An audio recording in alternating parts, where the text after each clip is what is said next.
lot of times your marriage is the same thing. A lot of times your relationship with God is the same thing. A lot of times your relationship with yourself is the same thing. Okay? Sometimes you got to start out with a pair of loppers before you're ever ready to go to a fence stretcher. And you got to start removing stuff that's in the way. Okay? It's in the way. And these are the little things you have to do. So that's where we're at, and that's what we're doing here. We were out fencing the other day, and we just made it a few feet down because we had to stop. And some of I had to go get a chainsaw. Mama's out there with the loppers, and we're just clearing out the fence row so we could get to the fence before we could ever start cutting the limb that had fallen across the fence and finding where the wire was broken and fixing it. Running new wire, we could not run new wire because there's so many saplings and so many of these rose bushes and thorns and stuff in the way. We had to clean all that stuff out before we could even begin to start repairing the fence. And some of you, excellent, good job. You're trying so hard to repair the fence, but you haven't cleared the briars yet. And what are the briars? The briars are how over time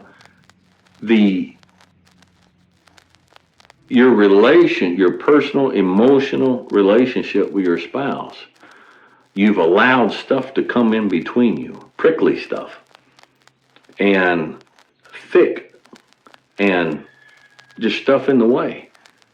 And so you need to start figuring out what are the briars, what are the saplings, what are the things that I need to clear out from the fence. That's priority, and then go in and fix the fence. Okay? I hope this isn't too vague of an allegory, but the grand thing about an allegory is you can take it and you can apply it to your particular situation. I can sit here and give every application I can think of, but that doesn't mean I'm going to land on the one that's your particular situation. Okay? So if things are a little bit overwhelming, just step back and start prioritizing. And your farm, you've been married for 30 years and your farm is kind of broken down and grown up. Sometimes you got to clear stuff out of the way that should have never been allowed to get there in the first place. And it's the little foxes that spoil the grapes. That's what the Bible says. It's the little foxes that spoil the grapes. It's the little briars that cause you the most grief in fixing the fence. And it's the little tiny thing that you just ignore, you don't pay attention to, you don't think it's important enough.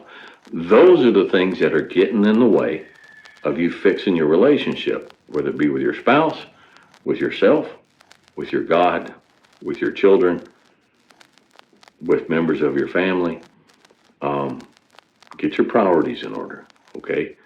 And then don't get impatient. Things did not get in the situation they're in now overnight, and you're not going to clean them up overnight. And you're going to get scratches from the thorns, and you're going to get stuck from the barbed wire, and your back's going to hurt from running the chainsaw, and you're going to get frustrated, and you're going to get rained out. But keep a vision in your mind of what you want that farm to look like when you're done. And just keep plugging and say, look, if it takes me the next 20 years, then at the end of 20 years, I'm going to have something that my wife and I can be proud of. Okay? I hope this encourages somebody today. Sometimes if you'll come in and walk across that line and stand beside her at the sink and dry the dishes as she's washing them, you just pulled another weed, buddy. And you're approaching the heart of your wife like you did when you guys first dated. These are the things that you have to start out. These are the priorities. You say, Dwayne, our biggest problem in our marriage, the thing we fight about the most, is money. Okay, money's not your problem. All right, your problem is that you and her are no longer pulling in tandem. You no longer have each other's hearts. If you have each other's hearts, okay, if you want what she wants and she wants what you want, then what you both want is the same thing. Let's just say to get out of debt. But you approach it with communication, you approach it with compassion, you approach it like she actually matters to you. All right? And this doesn't work in all situations. I understand that. Okay, I understand there's the other side of things. But if you're in this situation, you got to get your partner back on your side, emotionally and mentally, and sit down and say, where do we want to go? Sit down and have a talk. Where do we want to where do we want to go with this marriage? What is the number one thing that's keeping us from getting there? Well, then how did this number one thing come up? And what can we do to fix it? What can we do to fix it? And it starts with priorities, okay? You say, Dwayne, we don't agree on the children. We're always fighting about the children. And so I think the number one priority is to get the children so they're behaving again. That's not your number one priority.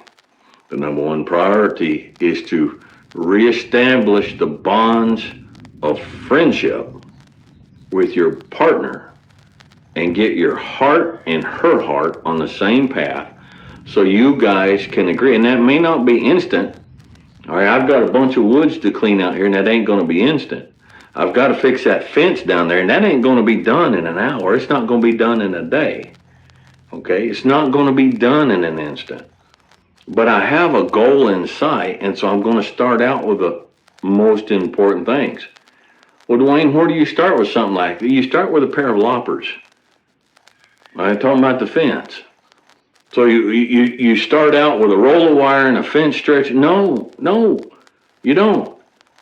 You start out with a pair of loppers. And you've got to go down through there and you've got to clear out that fence line and clear all the briar. Out here in Kentucky, these briar bushes are everywhere, man. They're wild rose bushes, and they'll just complete. So you got to start out cleaning the wild rose bushes out from around the wire, and you got to clean the saplings that are going up through the broken wire, and the saplings down along the fence row, so you can get down through there to work on the fence. You can't work on the fence if you can't get to the fence. So the priority is not working on the fence. The priority is first we got to clean so we can get to the fence. And then once we get to the fence, then we start working on the fence. But you have to start back here before you can go fix what you see as the problem up here.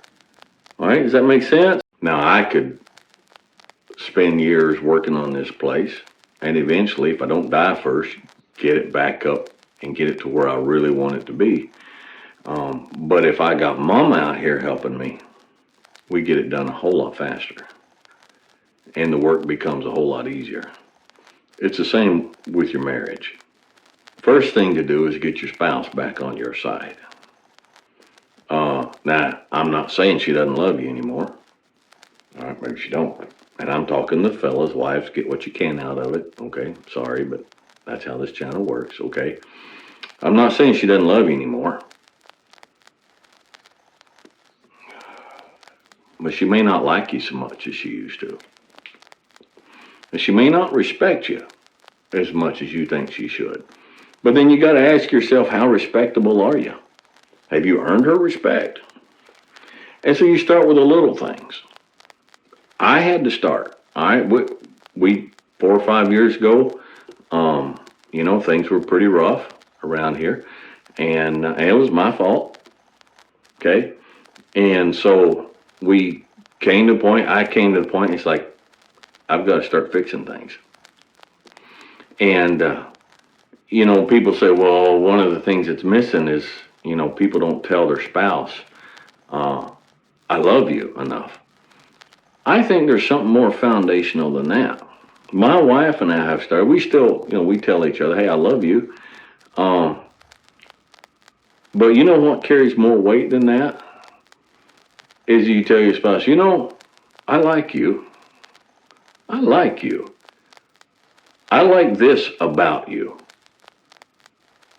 Because love the way it's defined today and the way approached, love becomes a duty. And when you tell somebody I love you, yeah, it carries some weight sometimes if we act like we do. But the other thing is, there's always in the back of someone's mind, well, you love me because we're married. You have to. But I don't have to like you. And so if I like you as a person, if I respect you as a person, and I tell you, man, I sure do like you, that carries a lot of weight. And it's a little thing. That's a little weed you can start pulling out of your garden. A Just start with the little things. Fellas, I'm gonna walk carefully here. I'm gonna walk delicately. Okay. You say, the the physical aspect of my marriage just ain't what it used to be.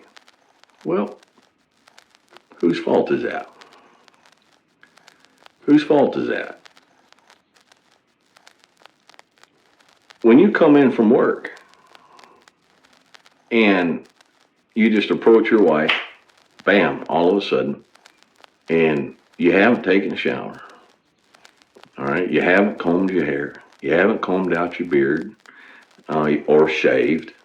Put on a clean shirt. Okay, put on a clean shirt. Clean yourself up a little bit. Because you're telling your wife in a very little way that you're worth the effort, honey.